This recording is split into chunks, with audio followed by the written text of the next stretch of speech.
अभी तो सबसे पहला तो इनको निबंधन करना चाहिए था, लेकिन निबंधन नहीं है इनका। तो हम लोगों का जो बिहार कोचिंग एक्ट है, कंट्रोल एंड रेगुलेशन एक्ट के तहत हम लोग उसको कार्रवाई करेंगे। इसके अलावा भी कई बिंदु हैं, जैसे कि एंट्री और एग्जिट एक ही हम लोगों को अभी निरीक्षण के क्रम में पाया गया है, वो भी हम डीएम से रिपोर्ट करेंगे। और बाकी बिल्डिंग बायलॉज का जो है उल्लंघन है या नहीं है, इसके लिए भी हम लोग नगर निगम के माध्यम से उनको नोटिस करके जो भी बायलॉज अगर पारित हुआ या नहीं हुआ है तो उसकी भी जांच हो जाएगी। तो निरीक्षण के क्रम में कोई भी मानक के अनुरूप पाए मिल रहे हैं यहाँ पे बहुत सारे कई अनियमितता मिल रही है, उसको हम लोग रिपोर्ट करेंगे। तो जो रजिस्टर्ड नहीं है प्रशासन का एक संदेश रहेगा, कड़ी कार्रवाई होगी। उसी के लिए तो डीएम सर ने टीम गठित की है और हम लोगों से सभी कोचिंग संस्थानों का 15 दिन के अंदर रिपोर्ट मांगा है। कितने कोचिंग इंस्टीट्यूट में जिनका सर्वे करना है? जितना हम लोगों को अभी जितना संभव है 15 दिन में हम लोग मैक्सिमम संस्थानों का सर्वे करेंगे।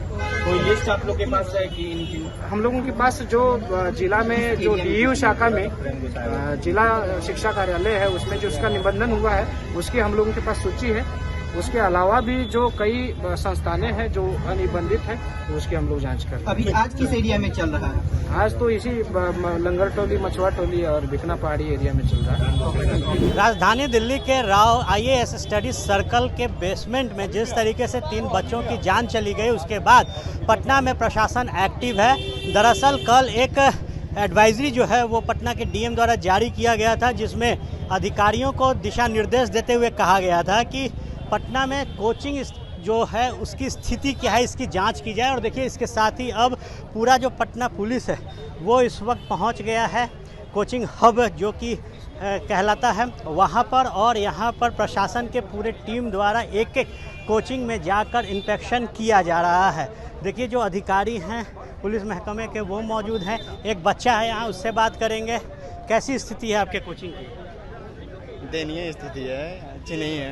अच्छी नहीं है। देखिए, अधिकारी हैं वो मौजूद हैं, इनसे बात करेंगे। क्या कुछ सर आप लोगों के इंस्पेक्शन में मिला?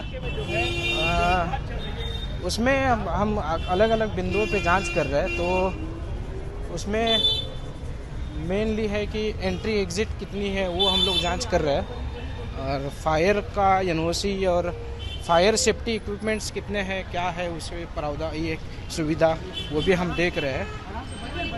उसका रजिस्ट्रेशन की क्या स्थिति है वो भी हम चेक कर रहे हैं। बिल्डिंग बायलॉज का पालन हो रहा है कि नहीं हो रहा है ये भी हम चेक कर रहे हैं। काफ़ी सारे पुराने बिल्डिंग्स हैं, मानक पुराने हैं और संख्या बच्चों की बढ़ते जा रही है। ऐसे में कितनी बड़ी रिस्क है वहाँ कोचिंग चलाना?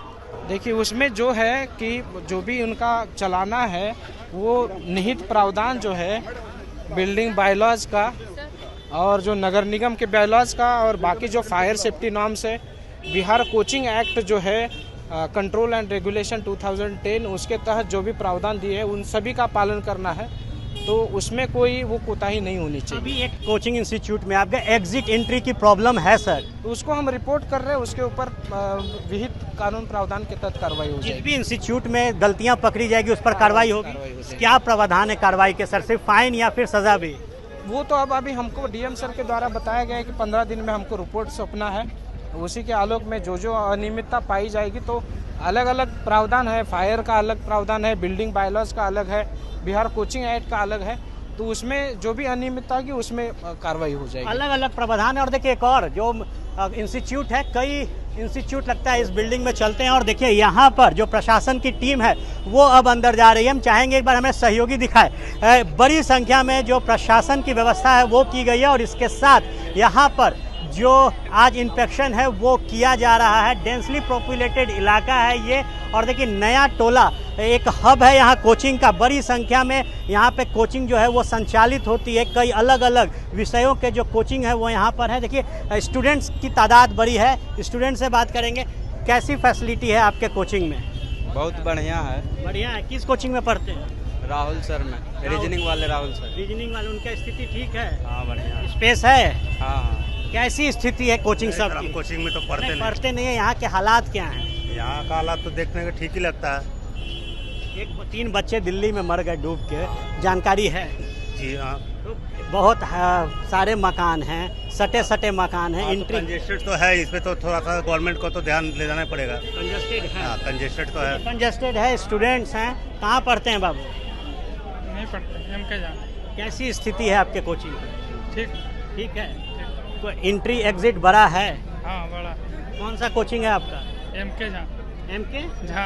इसी बिल्डिंग में है? हाँ यस। देखिए इसी बिल्डिंग में है MK झा। और निश्चित तौर पर जो घटना दिल्ली में हुई, जिस तरीके से बेसमेंट में 3 बच्चों की जान डूबने से हो चली गई, उसके बाद अब पटना में प्रशासन एक्टिव है। DM ने एडवाइजरी जारी किया था और कहा था कि आप जाएं और निरीक्षण करें उन कोचिंग संस्थानों का जहां बच्चे पढ़ते हैं और वहां के हालात क्या हैं। ऐसे में अब जो SDM के नेतृत्व में ये टीम पहुंची है, पटना के जो इस थाने के जो इंचार्ज हैं वो उनके साथ मौजूद हैं, नगर निगम की जो टीम है वो मौजूद है और इसके साथ निरीक्षण कार्य जो है वो जारी है। देखिए जो घटना दिल्ली में घटी उसके बाद पटना के जिला अधिकारी ने एक टीम बनाई जिसके तहत पटना में चल रहे कोचिंग का इंस्पेक्शन करना है। और अब जब प्रशासन की टीम इंस्पेक्शन करने पहुंची है नए टोला में, तो जो स्टूडेंट्स हैं वो भी मुखर हो गए हैं। कैसा स्थिति है आपके कोचिंग इंस्टीट्यूट का? कोचिंग का सर बहुत बुरा हाल है। यहाँ पे जहाँ 2000 लड़का बैठने थे वहाँ पे 5000 लड़का बैठा रहा है। इतना गर्मी हो रहा है, इतना गर्मी हो रहा है, फिर भी उसी में पूरा एकदम ठूस ठूस बैठा। कोचिंग में पढ़ते हैं? हम ज्ञान बिंदु में पढ़ते हैं। कौन है उनके टीचर? हाँ, उनके मालिक कौन है? मालिक क्या रोशन आनंद है। आप किस कोचिंग में पढ़ते हैं? हम तो अभी ऑनलाइन क्लास करते हैं। कोचिंग पिछले साल किए थे तो उसमें तो कोई दिक्कत नहीं हुआ था, लेकिन इस बार हम कोचिंग के तो नहीं कहेंगे, लेकिन पटना के हर लॉज और मकान मालिक के बारे में जरूर बोलेंगे। यहाँ मकान मालिक लॉज में घूमने भी नहीं आता है, देखने भी नहीं आता, लेकिन लड़कन की न बाथरूम में दरवाजे होते हैं, न पानी की सुविधा है, न सफाई पे ध्यान दिया जाता है, न कुछ नहीं है सुविधा पे। देखिए कोचिंग की समस्या है, इसके साथ लॉज की भी समस्या है। किस कोचिंग के स्टूडेंट हैं आप?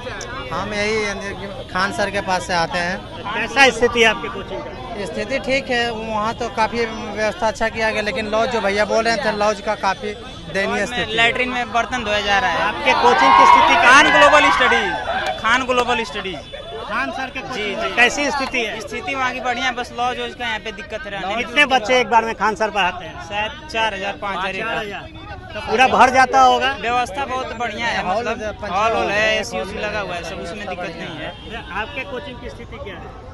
बढ़िया है, खान सर के क्लास में हम भी बढ़िया। खान सर में अच्छा है। बढ़िया। कोचिंग जो भी हो यहाँ पे, जो भी कोचिंग में पहले इस समय तो नहीं जा रहे हैं, पहले भी जा रहे हैं। लॉज का भी हो, कोचिंग का भी, सब कोचिंग का बढ़िया हाल नहीं कहा जा सकता है। जहाँ पे बड़ा कोचिंग पटना में है, जहाँ पे ज़्यादा लड़का रहते हैं, उस कोचिंग में अगर जाके देखिएगा तो निकलते समय जाते समय अगर थोड़ा सा भी अगर कोई लड़का हंगामा मचा देना तो उतना व्यवस्था नहीं है कि मतलब बहुत लड़के मतलब हो जाए भगदड़ हो जाएगा, तो बहुत लड़के उसमें भी निकलने का व्यवस्था, जाने की व्यवस्था बढ़िया नहीं है। कोचिंग में बहुत ज़्यादा भीड़ रहता है। सही बात बोले भैया कि भगदड़ हो जाए, किसी भी प्रकार के कोई समस्या हो जाए तो उसको कंट्रोल नहीं किया जा सकता। दिल्ली में जो घटना घटी वो आपको जानकारी है? हाँ, मतलब उस तरह का स्थिति यहाँ भी खराब है? स्थिति है, हो सकता है, कहा नहीं जा सकता, भगवान है। यहाँ जो स्थिति है, यहाँ कोचिंग को देख लीजिए, लॉज को देख लीजिए, 1 फीट जगह में 10 फीट लड़का को बैठाया जाता है। किसी भी कोचिंग की बात करते हैं, पर्सनली एक कोचिंग की बात नहीं कर रहे हैं। लॉज का ये हाल हो गया है सर कि एक छोटे से कमरे में जबरदस्ती 3 लड़के को रखा जाता है। उसका फीस ऐसा किया जाता है कि हम लोग जैसा लड़का उसको एफोर्ड नहीं कर पाता है। ये बताइए, धंधा बना दिए हैं इस प्रोफेशन को। पटना में जितना कोचिंग का फी नहीं है, सबसे ज्यादा लॉज का फी है। रूम रेंट सबसे ज्यादा है, लाओ हर चीज खरीद कर लाओ। रूम रेंट सबसे ज्यादा पटना में। कैपेसिटी क्या है यहाँ पर जिन कोचिंग्स में हैं? बड़े स्पेस हैं? बड़े स्पेस है, बट लड़कन इतने हो जा रहे हैं कि वो न के बराबर ही है। ऐसा नहीं, बात बताइए। कैपेसिटी 50 बच्चों का होता है, पर वहाँ पे 100 बच्चे पढ़ते हैं। क्लास में जो सर लोग पढ़ाते हैं, जो भी टीचर है पटना के, एक क्लास में लड़का की कैपेसिटी है 1000। लड़का कितना बैठता है? 2000 1500 बोरा बिछा के बैठता है लड़का। इसकी शिकायत आप लोग क्यों नहीं करते? सर हम लोग किससे शिकायत करेंगे? आप ही के माध्यम से हम शिकायत कर रहे हैं। भ्रष्टाचार इतना, एक मिनट, हम आप ही के माध्यम से शिकायत कर रहे हैं। आप इस रील को चलाइएगा, नहीं चलाइएगा, आप पैसा लीजिएगा, बंद कर दीजिएगा। बिल्कुल चलेगा, पैसे की बात ये सब नहीं होती, बिल्कुल चलेगा। इससे पहले आप लोगों ने भी मुखरता से अपनी बात को नहीं उठाई, आज उठा रहे हैं। देखिए, इससे पहले हम लोग को मौका मिला नहीं।